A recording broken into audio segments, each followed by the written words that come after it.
O'Connor, Honourable. Mr Speaker, and the Labor Party will be supporting the bill into Select Committee because we too understand the need to clarify a number of things that have bogged down the aquaculture industry.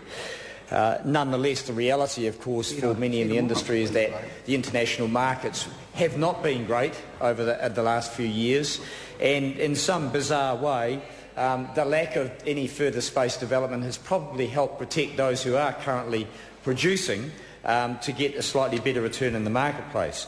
Mr Speaker, I'd just like to follow the Honourable Nick Smith, who needs to have a few points clarified, because there's not very often that he does come down and clarify things in the House, and he certainly confused things.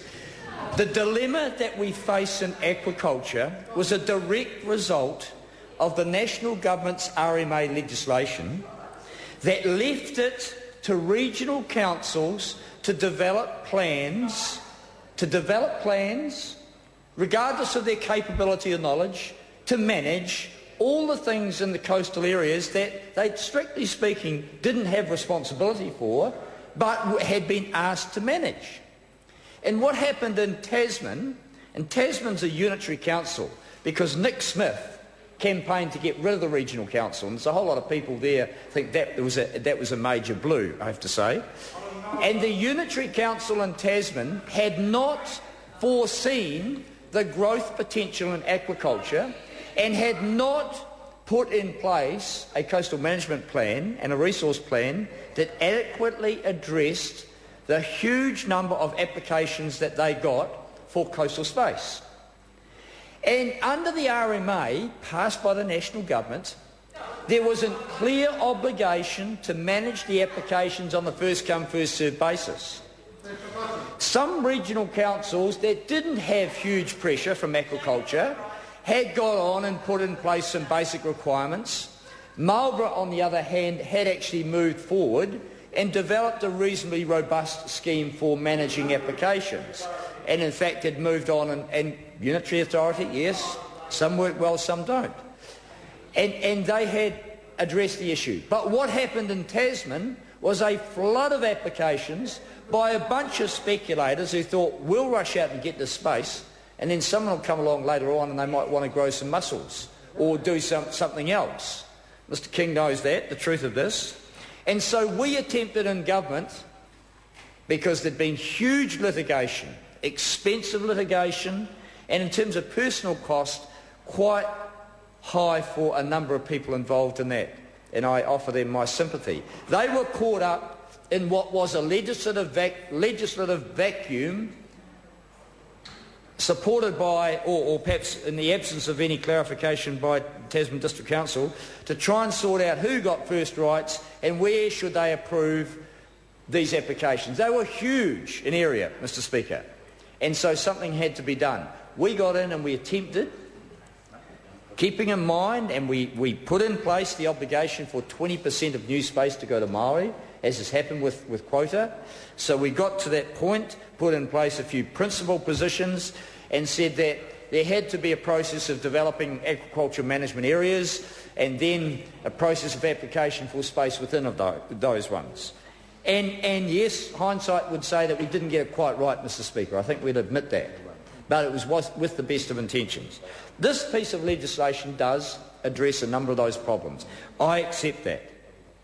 But what it also does do is hand a huge amount of responsibility to a minister.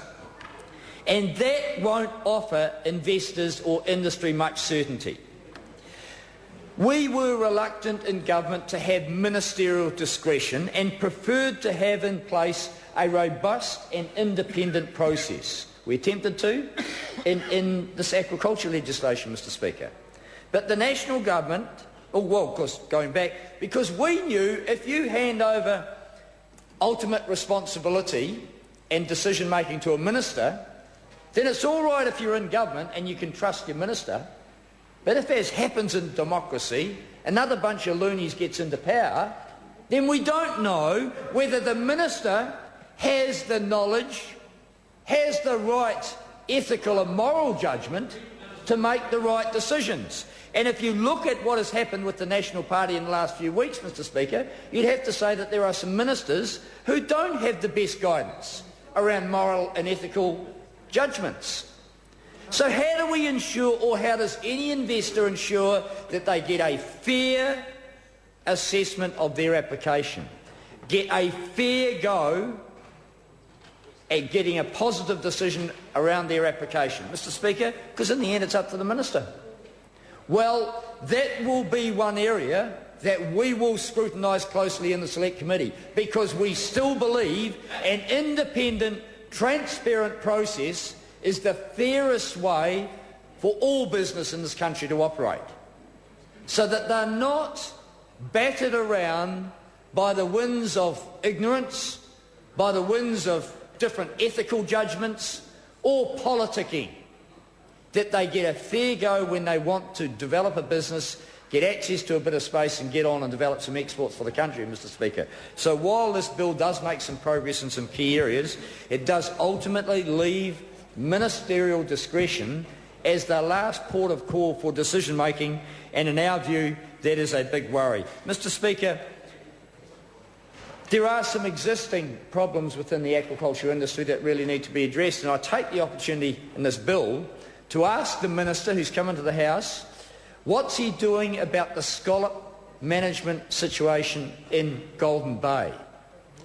Because there has been running in both Tasman and Golden Bay a program of management, of enhancement, 20% of the industry's income coming back into enhancement, and it's worked okay for quite some time, but for the last few years it's been disastrous. And there needs to be something happen to improve the commercial opportunity, not commercial business, because there's none at the moment in Golden Bay, they can't take any out, but to develop the commercial potential of scallops, an industry that has been established, that has huge potential, but is failing. The Minister needs to give us some steer as to how he will improve that situation before we embark upon a new wave of aquaculture that, without the right safeguards and proper management, might result in a whole lot of people falling over or failing as well. Mr. Speaker, we don't want to see that. We want people who are prepared to invest to go out, create exports, to get some good return and profits on their investment. Mr. Speaker, I'll just go through a few key provisions in the Act, and there have been changes. The fact is that there is no requirement now for aquaculture management areas. There are some interim in the Tasman, under Tasman District Council, that are almost through to completion point. They will still be in place, and I think that's a good call that has been provided for in this legislation, Mr. Speaker. The 20-year minimum requirement for aquaculture consents, that's okay, it does give some certainty for investment, but it is a long time and effectively gives, if up to 35 years, which is the maximum, almost private property rights over I guess the seabed and the foreshore, the seabed in particular, where we still have a major piece of legislation to pass through the House to establish some rights there, Mr. Speaker. So an area of uncertainty for the industry, I would say. Mr. Speaker, the reconsenting process for aquaculture for marine farmers has been simplified. That is good, that is smart, and we welcome that, Mr. Speaker. The undue adverse effects test, which is, does this affect anyone else, which is really at the heart of the problem here, because those people who have wet fish quota, those who might be scallop farmers, for example, don't like mussels, greenlet mussel farms coming in over the top of them, Mr. Speaker. The real battle in this area is actually within industry. It's not been between government, be it Labor or National, and industry. It's actually been within the industry over who has preferential rights to sea space, Mr. Speaker. So that undue adverse effects and the removal of the right to take it right through to the High Court, I think, is a good thing. Litigation, big money has actually bogged down progress in aquaculture as much as any inadequate legislation has done, Mr. Speaker. I've spoken about the power of the Minister. I think that is alarming, Mr. Speaker, and indeed Treasury themselves have spoken of that danger, Mr. Speaker. They say the power is not consistent with the RMA and the wider resource management reforms currently under development. So, Mr. Speaker, in referring to the government's own advisers through Treasury, there are some dangers in this legislation. We will support it to select committee, but we